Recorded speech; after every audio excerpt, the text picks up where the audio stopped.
선포될 하나님의 말씀은 신약성경 요한복음 15장 5절 말씀입니다. 다 찾으신 줄 알고 한 목소리로 함께 읽도록 하겠습니다. 나는 포도나무요 너희는 가지라.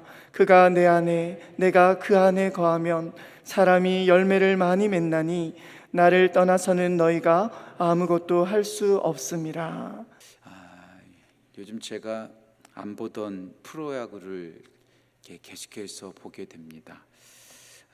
금요일마다 우리 아이들과 우리 중고등부 학생들이 기도 제목을 제출하는데 그 기도 제목 가운데 하나가 이번 연도 한화가 우승하게 해달라고 그 기도 제목이 있어서 저는 살아생전 한 번도 한화를 응원해 본 적이 없습니다.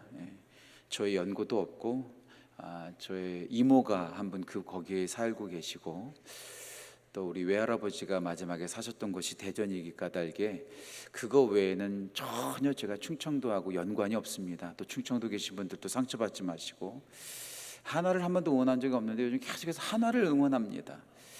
전반기 때 1등으로 맞춰서 이번엔 진짜 우승하나 보다 했더니 또 지금 2등입니다. 어저께 이겼습니다. 6대2로 이겼습니다. 얼마나 기뻤는지 몰라요. 그래서 제가 가끔가다 집에서 계속해서 아이들과 함께 그 한화 경기를 봅니다. 그러다 보면 아이들이 물어보죠.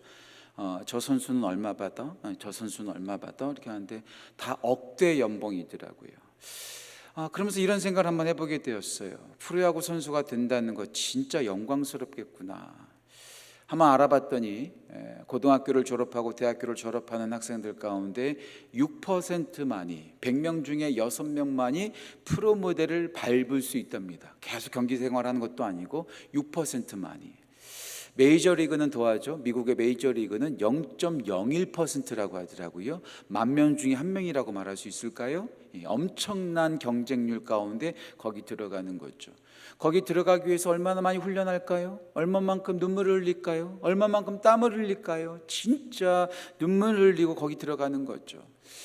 요즘 계속해서 프로야구에 관심이 있어서 그런지 모르겠지만 어저께 또 그저께인가요? 신인 드래프트가 있었다고 하더라고요. 어떤 한 선수가 지명되니까 부모님들이 다 울더라고요. 너무 감격해서 울더라고요. 거기 들어가기 위해서 얼마나 애썼을까? 어린 나이에 얼마나 많이 훈련을 했을까? 제가 어저께 잠깐 또 그런 얘기 했었죠. 목사로 살아가면서 부끄러울 때가 있다고. 근데 하나를 빠뜨렸더라고요. 목사로서 살아가면서 부끄러울 때가 하나 있는데 세상 사람들의 열심을 볼 때 참 부끄럽습니다. 아니 성공하겠다고 그렇게 노력하면서 살아갑니다. 돈 벌겠다고 그렇게 노력하면서 살아갑니다. 그런데 영원한 진리를 붙잡고 그 영원한 진리를 따라서 섬기는 목사가 그렇게 열심히 살지 않을 때 참 부끄러울 때가 많습니다. 세상 사람들은요, 아니 우리 모두는요 성공하기 위해서 살아가기 위해서 얼마나 애쓰고 얼마나 노력하는지 모릅니다. 그리고 누군가에게는 상처가 될지 모르겠지만 노력하면 열심히 성실하게 살아가면 성공할 수 있습니다. 성공할 수 있습니다. 나이는 숫자에 불과하다고 말을 많이 하죠. 제가 너무나 좋아했던 박완서 소설가 40세 때 등단했습니다. 저희 아버지가 좋아하는 장사익이라고 하는 가수 46살 때 가수로 데뷔했습니다. 우리가 너무나 잘 알고 있는 KFC 켄터키 프라이드 치킨 그 할아버지 있잖아요. 그 할아버지가 68세 때인가요? 그 창업을 하신 거예요. 나이가 들었다 할지라도 열심히 노력하면 안 되는 거 없습니다. 불가능한 것 없습니다. 우리가 열심히 노력하고 최선을 다하면 우리 모두가 어느 정도까지는 다다를 수 있다라는 거죠. 그런데 절대로 우리가 할 수 없는 게 있습니다. 아무리 노력하고 24시간 내내 노력하고 성실하게 산다 할지라도 우리가 절대로 다다를 수 없는 것, 절대로 극복할 수 없는 것, 절대로 이뤄낼 수 없는 것, 그것은 바로 죄를 이기고 죽음을 이기는 거죠. 죽음과 죄는 우리가 아무리 노력한다 할지라도 극복할 수 없고 이겨낼 수 없다는 것. 제가 주일날 설교 시간에 말씀드렸죠. 마치 우리가 죄를 극복한다는 것, 죄를 극복한다는 것은 우리가 수영해서 태평양을 건넌다는 것과 똑같다고. 아무리 수영을 잘하는 선수라 할지라도 올림픽에서 금메달을 딴 선수라 할지라도 절대로 수영해서 태평양을 건널 수 없습니다. 오직 무엇을 통해서? 예수님을 통해서, 예수님으로, by Jesus, by grace, 예수님의 은혜를 통해서 우리가 그 나라, 그 죄를 극복하고 영원한 생명 가운데 들어갈 수 있다는 거죠.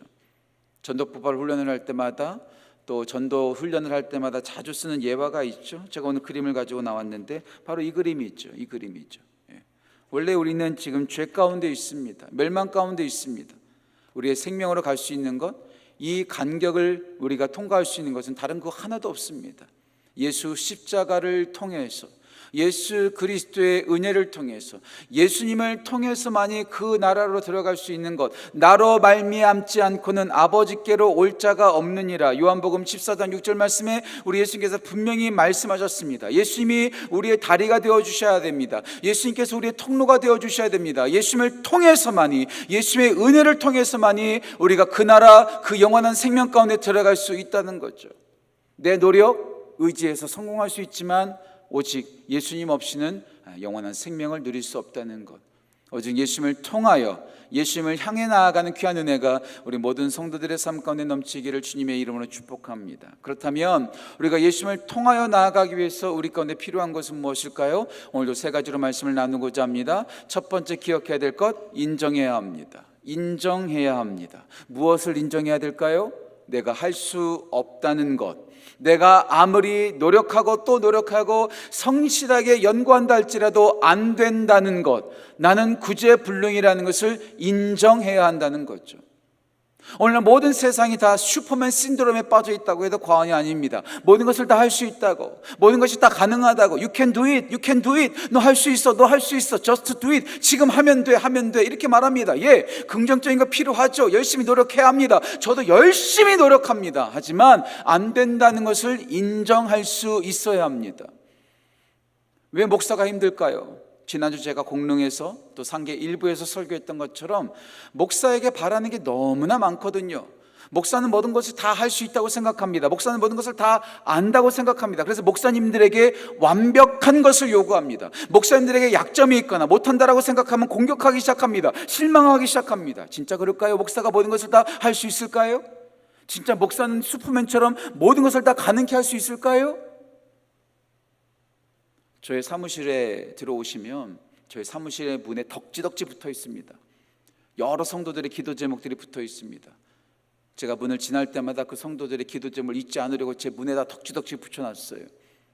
제가 기도해야 될 기도 제목을 덕지덕지 붙여놨어요. 그리고 그 한 구석에 제가 항상 보고 있는 칼럼이 하나 있습니다.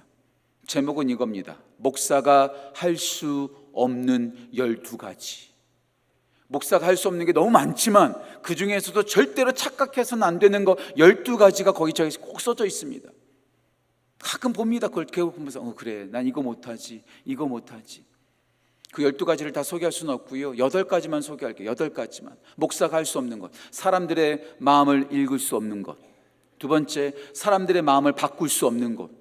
목사가 어떻게 사람의 마음을 바꿀 수 있겠습니까? 어떻게 그 속을 훤히 들여다볼 수 있겠습니까? 하나님만이 보실 수 있고 하나님만이 역사하실 수 있는 거죠. 목사가 할 수 없습니다. 목사가 절대로 할 수 없습니다.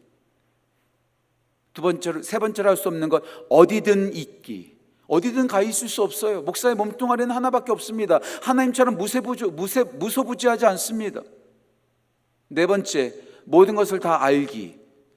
목사가 어떻게 모든 걸 다 알 수 있겠습니까? 저는요, 성경을 지금 내내 평생 보고 있지만 아직도 모르는 게 많아요. 아직도 모르는 게 많아요. 성도들이 물어보면은요, 제가 이렇게 대답할 때도 많습니다. 저도 잘 모르겠습니다. 저도 잘 모르겠습니다. 어느 곳에든지 다 있을 수 없고 모든 것을 다 알 수가 없어요. 실수 없이 살아가기. 실수 없이 살아가기. 다섯 번째, 실수 없이 살아가기. 실수 없이 살아간다는 거, 이게 실수 없이 못 살아가요. 여섯 번째, 모든 사람들을 만족시키기. 모든 사람 만족시키기. 어떤 사람은 참 만족스럽고 너무나 기뻐요. 하지만 어떤 사람은 불만족스러울 수 있어요.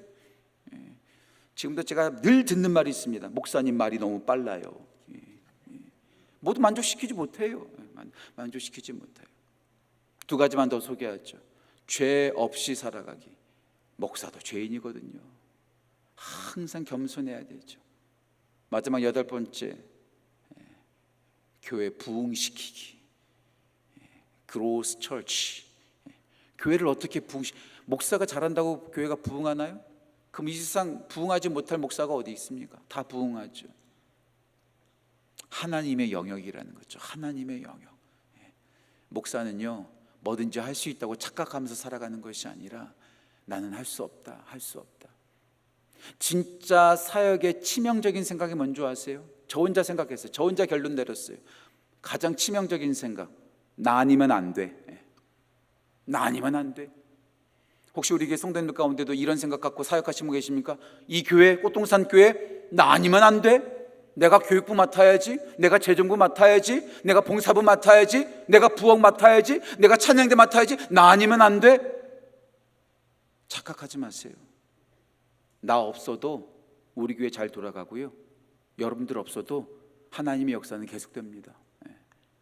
하나님이 없으면 안 되는 거지 나 없으면 안 된다는 생각 절대로 하지 마십시오. 주제 파악 잘 하셔야 합니다. 그래서 저는요, 항상 두려워요. 항상 두려워요. 내가 이 하나님께서 이 직분을 맡겨주셨는데 어떻게 감당할 수 있을까? 제가 어저께 한 번 더 계산해 봤어요. 제가 지금까지 21년 동안 목회하면서 제가 설교를 준비한 편수가 얼마나 될까? 얼마나 될까? 제가 조금 감소시켜서, 더 많을 것 같은데 조금 감소시켜서 한 5,000편 좀 넘는 것 같아요. 엄청나게 설교했습니다. 진짜 미국에서는요, 진짜 다른 목사님이 다 저한테 맡겨가지고요, 엄청 설교했습니다. 5,000편 넘게 했어요. 뒤에 계신 목사님들은 5,000편밖에 안 된다고 저한테 또 뭐라고 하실지 모르겠지만, 그런데도 지금도 떨려요. 지금도 떨려요. 진짜 거짓말 안 보태고요, 어젯밤에도 악몽 꼈어요. 악몽 꿨어요. 이게 또 설교문 안 갖고 올라가는 꿈 꿨어요. 진짜로. 늘 두려운 거예요. 늘 두려운 거예요. 늘 두려운 거예요. 그래서 제가 새벽 예배 때마다, 특세 때마다 설교하기 전에 기도하죠. 하나님 없는 저는 아무것도 아닙니다. 하나님 없는 우리는 아무것도 아닙니다. 인정해야 돼요. 내가 포도나무가 아니라는 것, 내가 근원이 아니라는 것, 내가 원천이 아니라는 것, 나는 슈퍼맨이 아니라는 것, 나는 하나의 나뭇가지에 불과하다는 것. 나는 가지입니다. 하나님이 포도나무십니다. 예수님이 포도나무시고 나는 가지에 불과합니다. 나는 아무것도 할 수 없습니다를 분명히 인정해야 됩니다. 내가 할 수 있다고 생각하는 그 순간부터 하나님이 필요하지 않아요. 하나님 의지하지 않아요. 하지만 내가 할 수 없다고 생각하기 때문에 기도할 수밖에 없습니다. 하나님을 의지할 수밖에 없습니다. 하나님의 도우심을 구할 수밖에 없습니다. 세델백 교회를 섬기셨던 리고렌 목사님께서 이런 말씀하셨어요. 설교 가운데 가장 중요한 게 무엇인가? 기도다. 기도 없는 설교는 성도들에게 독이 된다. 독이 된다. 저도 그런 경험 많이 했거든요. 와, 이번 설교 내가 준비해도 진짜 내가 준비해서 너무나 은혜를 많이 받았어요. 와, 이번 설교 대박이다. 올라갔는데 망칠 때가 많습니다. 하지만 또 반대로, 와, 이 설교는 뭐지? 왜 이렇게 안 풀리지? 근데 막 성도들이 울기 시작해요. 이거 뭐지? 아, 내가 하는 게 아니구나. 하나님께서 하시는 거구나. 내가 약해서 힘을 빼고 하나님께서 하실 것들을 올려드려야 되는구나. 그래서 사도 바울이 고백한 거 아니겠어요? 고린도후서 12장 말씀에 내가 약할 곧 그때에 그리스도의 능력이 머물기까지 나의 강함을 자랑하는 것이 아니라 나의 약함을 자랑하겠노라고. 우리는 슈퍼맨이 아닙니다. 우리는 포도나무가 아닙니다. 우리는 나뭇가지에 불과합니다. 나는 할 수 없습니다. 나는 연약합니다. 이렇게 고백할 때 우리가 주님을 찾게 되고 주님을 통하여 나아갈 수 있도록 우리의 발걸음이 예수님께로 향하게 된다는 거죠. 우리가 모두가 나는 할 수 있어, 나 아니면 이 교회 안 돌아가, 그렇게 교만하여 그르치는 사람들이 아니라 하나님이 필요합니다. 나는 할 수 없습니다. 나는 연약합니다. 나는 부족합니다. 나는 나뭇가지 하나에 불과합니다. 고백하며 주님을 의지하며 나의 연약함을 인정하며 예수님께 통하여 나아가는 우리 모든 성도 되시기를 주님의 이름으로 축복합니다. 인정해야 합니다. 두 번째, 받아야만 합니다. 받아야만 합니다. 인정만 하는 것으로 끝나면 안 됩니다. 받아야 되는 거죠. 모든 사람은 자존할 수가 없습니다. 스스로 존재할 수가 없습니다. 의존적인 존재가 바로 사람입니다. 음식물을 먹어야 합니다. 물을 마셔야 합니다. 공기를 쉬어야 합니다. 누군가에게 도움을 받아야지 우리가 생존할 수 있습니다. 받아야죠, 받아야죠. 내가 어떻게 스스로 존재할 수 있겠습니까? 그런데 내가 부족함을 인정하면서도 주님께 뭔가 받지 않는 사람들이 참 많아요. 내 힘으로 해보려고 노력하는 사람들이 참 많습니다. 내 힘대로 해보려고 노력하는 목사들도 참 많습니다. 저에게도 그런 모습이 있을 때가 참 많습니다. 그럴 때마다 제가 상기하는, 그럴 때마다 제가 기억하는 하나의 말이 있어요. 혹시 여러분 이 책 많이 읽어보셨을 거예요. A.W. 토저, 에이든 토저라고 말하는 현대판 선지자라는 별명을 가지고 있었던 목사님, 규장에서 이번에 책이 진짜 많이 나왔죠. 이번에 책들 참 다 좋습니다. A.W. 토저 목사님께서 이런 말씀하셨어요. 현대 교회의 비극은 성령님 없이 사역이 어느 정도 된다는 것이다. 성령님 없이도 사역이 안 돼야지 하나님을 찾는데 성령님을 의지하지 않는데도 어느 정도 사역이 된다는 것이 현대교회의 비극이라는 거예요. 기독교에만 기적이 있는 것 아닙니다. 세상에도 기적이 있습니다. 타종교에도 기적이 있습니다. 왜 사람들이 JMS에 빠질까요? 왜 사람들이 신천지에 빠질까요? 거기도 기적이 나타날 때가 있거든요. 우리 예수님도 말씀하셨잖아요. 마태복음 7장 22절인가요? 내가 주의 힘으로 능력도 행하고 예언도 하고 놀라운 권능도 행하였다고. 그때 우리 예수님께서 뭐라고 말씀하시죠? 내가 너를 도무지 알지 못하노라. 하나님과 상관없이 행하기 까닭에 예수님께서 모르신다고 말씀하시는 것 아니겠어요? 내가 하려고 하는 것이 아니라, 내 힘대로 하려는 것이 아니라 하나님의 그 은혜와 하나님의 능력과 하나님의 말씀을 공급받아야 되죠. 하나님들의 사람들의 특징은 뭡니까? 연약했습니다. 한결같이 연약했습니다. 하지만 연약했기 까닭에 하나님을 의지했고요, 하나님께서 주시는 것들을 받았던 사람들입니다. 특별히 구약에 나오는 선지서들을 보십시오. 선지서에서 가장 많이 나오는 표현 가운데 하나가 여호와의 말씀이 선지자에게 임하여 이르시되, 여호와의 말씀이 예레미야에게 임하여 이르시되, 여호와의 말씀이 에스겔에게 임하여 이르시되, 그들은 그들의 말을 하지 않았습니다. 연구해서 말하지 않았습니다. 하나님께서 주시는 것을 받아서 전했습니다. 그래서 예언을 말할 때 성경적인 예언이란 미리 예자를 쓰는 것이 아니라 저축할 예자를 쓴다고들 말합니다. 내가 미래의 일들을 얘기하는 게 예언이 아니라 하나님께서 주신 말씀을 내가 받아서 그 말씀을 내 안에 저장시키고 저축시켜서 예금하듯이 예치하여서 그것을 받아서 전하는 것, 그게 바로 예언이라고 설명하는 구약학자들이 꽤 있습니다. 저는 동의합니다. 내 말을 하는 것이 아니라 하나님께서 주시는 말씀을 받아서 하는 겁니다. 모든 하나님의 사역자들도 마찬가지입니다. 내 힘과 내 경험과 내 노하우를 따라서 사역하는 것이 아니라 주님 주시는 능력을 받아서 그것을 통하여 나는 그냥 통로가 되는 거예요. 나는 그냥 유통업자가 되는 거예요. 그것을 주님 주신 것을 그냥 나누는 거죠. 아니, 멀리 갈 필요 없이 우리 예수님도 그냥 사역하지 않으셨습니다. 처음 사역을 시작하실 때 누가복음 4장 17절 말씀 이렇게 말씀하시죠. 주의 성령이 내게 임하였으니, 아니 하나님의 아들이신 예수님께서도 이 땅에 오셔서 사역하셨을 때 성령님을 의지하여 나아가셨다는 것. 사도행전 10장 38절 말씀, 성령을 기름 붓듯 하셨음에 우리 예수님께서 착한 일을 행하셨다고 말씀하고 있죠. 그리고 더 나아가서 우리도 어떻게 해야 됩니까? 사도행전 1장 8절 말씀, 너에게 성령이 임하시면 너희가 권능을 받고 두나미스 능력을 받고 그 능력 따라서 우리가 사역할 수 있는 거예요. 받아야 합니다. 공급을 받아야 합니다. 가지가 포도나무로부터 영양분을 공급받을 때 비로소 그것이 살아있을 수 있는 거죠. 주님께서 주시는 그 능력, 주님 주시는 그 말씀, 주님 주시는 은혜를 날마다 공급받아 내 힘대로 내 뜻대로 사역하는 것이 아니라 주님께로부터 받은 것을 내가 통로가 되어서 나누고 또 나누는 귀한 은혜가 우리 모든 성도들의 삶 가운데 넘치기를 주님의 이름으로 축복합니다. 인정해야 합니다. 받아야만 합니다. 마지막 세 번째, 베풀어야 합니다. 가지가 포도나무에 달려 있을 때 살아 있을 수 있고 푸릇푸릇 생존할 수가 있습니다. 가지가 포도나무에 붙어 있을 때 비로소 어떻게 됩니까? 오늘 말씀, 많은 열매를 맺느니라. 이 열매에 대한 설교 제가 5번, 10번 가까이 했던 것 같아요. 설교요. 나무가 열매를 맺으면 그 열매를 나무가 먹지 않습니다. 나무는 절대로 그 열매의 유익과 이득을 취하지 않습니다. 그 열매는 누가 먹어요? 그 나무가 먹는 것이 아니라 그 주위에 다른 것들이 먹습니다. 사람들이 따서 먹습니다. 동물들이 와서 먹습니다. 다른 사람들을 유익하게 하는 게 바로 열매라는 것. 그래서 성경 속에서 나오는 그 모든 열매는 나 자신을 위한 것이 아니라 하나님의 영광을 위하여 또 모든 수많은 사람들의 그 필요를 위하여 베풀고 또 베풀어야 된다는 거죠. 내가 가지려는 것이 아니라, 제가 그 모든 유익을 다 구하는 것이 아니라 그것을 가지고 섬기는 거예요.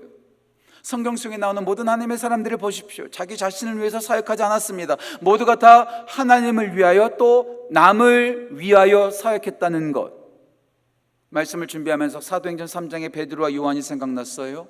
베드로와 요한이 기도할 시간에 성전에 올라갑니다. 그때 나면서부터 걷지 못한 사람을 만나게 되죠. 동전을 구걸합니다. 돈을 구걸합니다. 그때 베드로와 요한이 했던 가장 유명한 말, 내게는 은과 금이 없거니와 내게 있는 것으로 내게 주노니 나사렛 예수 그리스도의 이름으로 일어나 걸으라. 자기 자신의 유익과 자신의 능력을 자랑한 것이 아니라 다른 사람들 도와주고 치유해주고 채워주고 도와주었다는 것. 예, 하나님께서 우리에게 주시는 것을 내가 저장하고 나만 꽁쳐놓고 있는 것이 아니라 나를 통하여 다른 사람들에게 전달되는 것. 이게 바로 그리스도인의 삶이요, by Jesus, 예수님을 통하여 나누는 삶까지 가야 된다는 거죠. 제가 좋아하는 J.I. 패커 목사님 하셨던 말을 제가 자주 설명하죠. 헌신이란 열심히 노력하는 것이 아니라 흘러 넘치는 것이다. Dedication is not overworking, 열심히 노력하는 것이 아니라 but overflowing. 하나님께서 우리에게 주신 것이 풍성해요. 말씀을 주셨어요. 은혜를 주셨어요. 또 복의 복을 주셨어요. 그것을 나만 딱 저장하고 나만 독점하는 것이 아니라 내게 주신 것을 나를 통해 내가 축복의 통로가 돼서 그것을 나누고 우리 가운데서 흘러 넘치는 것.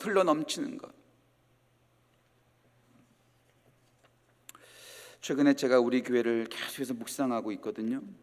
계속해서 묵상하면서 우리 교회 이름이 이렇게 플라워잖아요. 플라워 같은 꽃동산. 이게 플라워를 딱 보는데 갑자기 이렇게 딱 접으니까 이게 플로어가 되는 거예요. 플로어. 원래는 이렇게 플라워인데, 그렇죠? 꽃에서 이 알을 딱 빼면은 이렇게 플로어가 되는 거죠. 플로어. 이 플로어라는 영어 뜻이 뭐냐면 흘러 넘치다, 흘려 보내다라는 뜻이 있어요. 그래서 우리 교회를 이렇게 플라워라고도 쓸 수 있겠지만 여기다가 하이픈 하나 딱 넣어가지고 이렇게 해도 되겠구나. 흘려 보내는 사람들, 흘려 보내고 나누는 사람들이 우리 교회구나. 그래서 제가 영어학자한테 이런 단어가 있냐고 물어봤더니 그분이 저한테 정확하게 말해줬습니다. 콩글리시라고. 이런 말 없다고. 목사님이 만들어낸 틀린 말이라고.